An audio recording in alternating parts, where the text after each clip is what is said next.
नमस्कार दोस्तों, आप देख रहे हैं वीवर तक। मैं रवीश कुमार का छोटा भाई रमेश कुमार।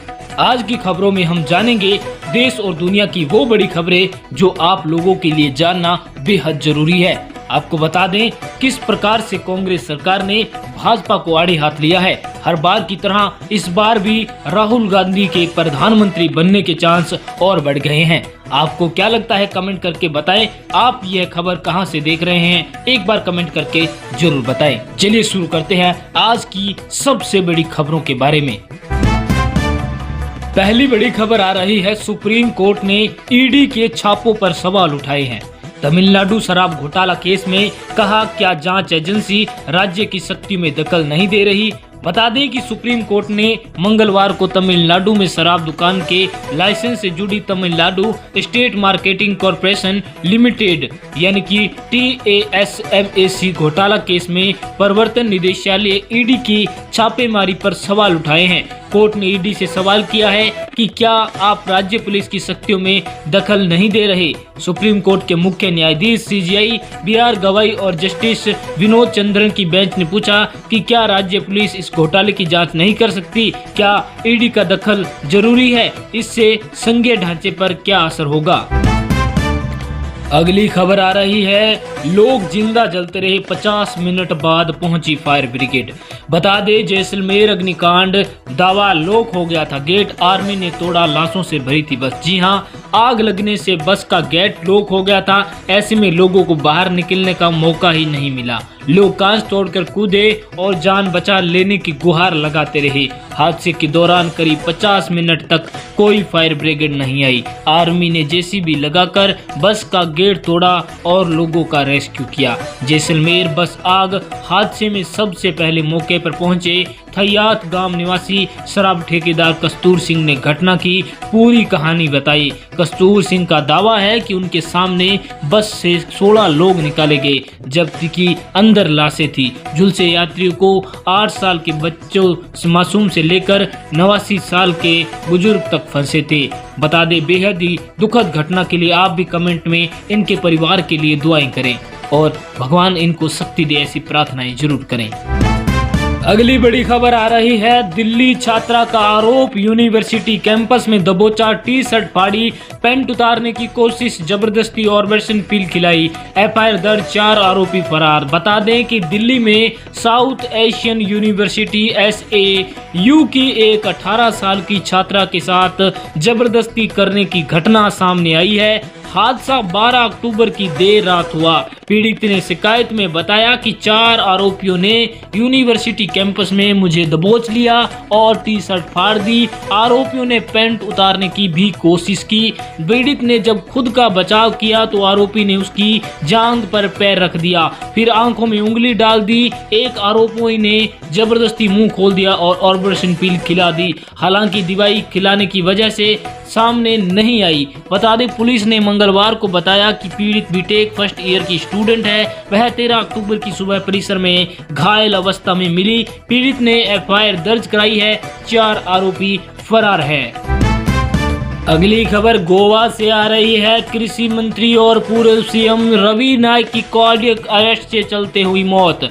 गोवा के कृषि मंत्री रवि नायक की बुधवार को कार्डियक अरेस्ट के चलते मौत हो गई। वह 89 साल के थे। रवि नायक 2 बार गोवा के मुख्यमंत्री भी रह चुके हैं। उन्हें घर पर कार्डियक अरेस्ट हुआ। इसके बाद उन्हें एक प्राइवेट हॉस्पिटल में भर्ती कराया गया, जहां उन्होंने अंतिम सांस ली। उनके पार्थिव शरीर को पोंडा स्थित उनके आवास पर अंतिम दर्शन के लिए रखा गया है। अगली बड़ी खबर आ रही है, प्रधानमंत्री मोदी से मिले मंगोलिया के राष्ट्रपति, 15,000 करोड़ की ऑयल रिफाइनरी पर समझौता। भारत बुध ने के शिष्यों की अस्थियां मंगोलिया भेजेगा। बता दें मंगोलिया के राष्ट्रपति खुरेल सुखओखना ने मंगलवार को नई दिल्ली में PM मोदी से मुलाकात की। दोनों नेताओं ने यूरेनियम की सप्लाई 1.7 अरब डॉलर यानी 15,000 करोड़ रुपए की मंगोल ऑयल रिफाइनरी और डिफेंस सहयोग बढ़ाने पर समझौता किया। इसके साथ ही critical minerals, copper, coking coal, uranium की सप्लाई चेन मजबूत करने पर भी चर्चा की। दोनों देशों के बीच 10 बड़े समझौते हुए। भारत 2026 में बुध उनके 2 शिष्यों अरहंत सारिपुत्र और अरहंत महामोगलान के पवित्र अवशेष मंगोलिया भेजेगा। अगली बड़ी खबर आ रही है, तुर्की के राष्ट्रपति एर्दोगन ने इटली पीएम मोलानी से कहा स्मोकिंग छोड़ दो। मैक्रो बोले यह नामुमकिन।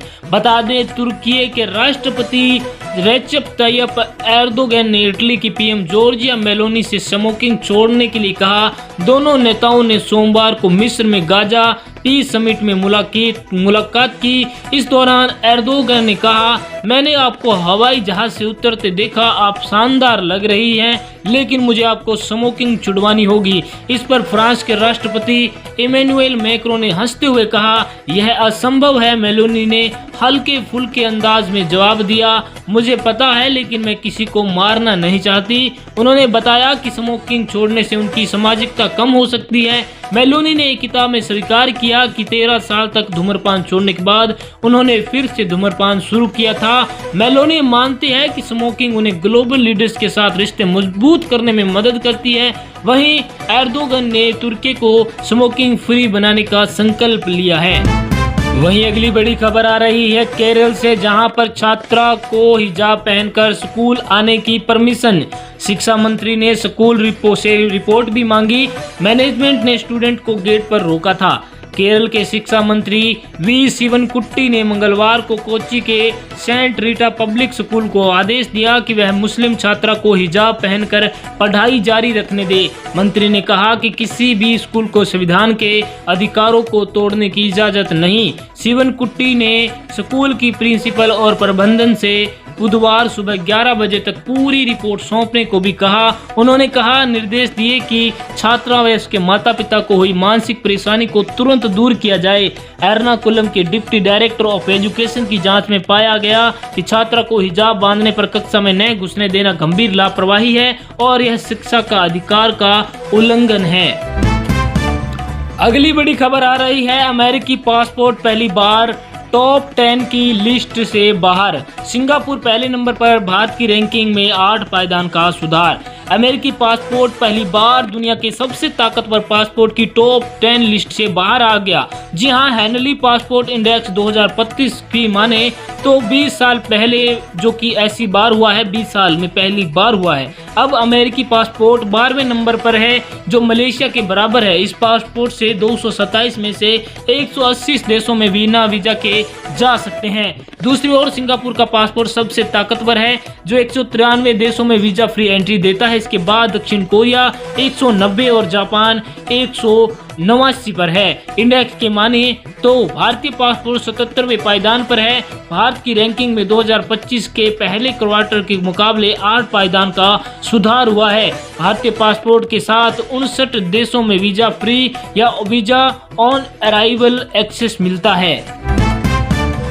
अगली बड़ी खबर आ रही है, डिप्टी आर्मी चीफ बोले पाकिस्तान के 100 से ज्यादा सैनिक मारे। कहा उन्होंने 12 विमान खोए। पाकिस्तान सेना के मरणोपरांत पुरस्कारों की लिस्ट का हवाला दिया। भारतीय सेना के deputy chief lieutenant general Rajiv Ghai ने कहा कि पहलगाम आतंकी हमले पर जवाब देना अनिवार्य था। भारत की सेनाओं ने पहले से इसको लेकर तैयारी कर ली थी। उन्होंने कहा कि पाकिस्तान सेना के मरणोपरांत दिए गए पुरस्कारों की सूची से पता चलता है कि ऑपरेशन सिंदूर के दौरान LOC पर पाकिस्तान के 100 से ज्यादा सैनिक मारे गए। घई ने UNTCC सम्मेलन में ऑपरेशन सिंदूर के बारे में 32 देशों के सैन्य अध्यक्षों को विस्तार से बताया। उन्होंने कहा कि हमले का जो है जवाब देर से दिया गया, लेकिन यह सोच समझ कर लिया गया बड़ा कदम था। अगली बड़ी खबर आ रही है, बता दे चीन बोला अमेरिका लड़ना चाहता तो आखिर तक लड़ेंगे, बातचीत करना है तो धमकियां देना बंद करे। ट्रंप ने 100% टैरिफ लगाया है। बता दें चीन ने अमेरिकी राष्ट्रपति डोनाल्ड ट्रंप के 100% टैरिफ लगाने के फैसले का भारी विरोध किया। चीनी वित्तीय मंत्रालय के अधिकारी ने मंगलवार को मीडिया से कहा कि अगर अमेरिका लड़ना चाहता है तो हम आखिर तक लड़ेंगे, अगर बातचीत करना चाहता है तो धमकियां देना बंद कर दे। दरअसल चीन ने कई रेयर खनिजों को लेकर नियम जारी किए हैं। इन नियमों के तहत कोई भी कंपनी चीन से रेयर खनिज खरीद कर बाहर बेचना चाहती है तो पहले चीनी सरकार से लाइसेंस लेना पड़ेगा। ट्रंप ने इस फैसले को दुश्मनी वाला बताया है और उन्होंने चेतावनी दी है कि अगर चीन पीछे नहीं हटा तो अमेरिका 3 अंकों यानी 100% से ज्यादा का नया टैरिफ लाएगा। इस पर चीन का कहना है कि अमेरिका ने पहले उस कंपनियों पर ढेर सारी पाबंदियां लगाई जिसके जवाब में उसे ये कदम उठाना पड़ा।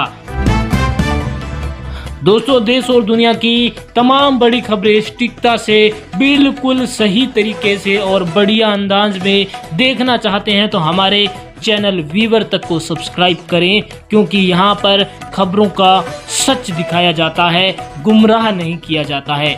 जय हिंद, वंदे मातरम।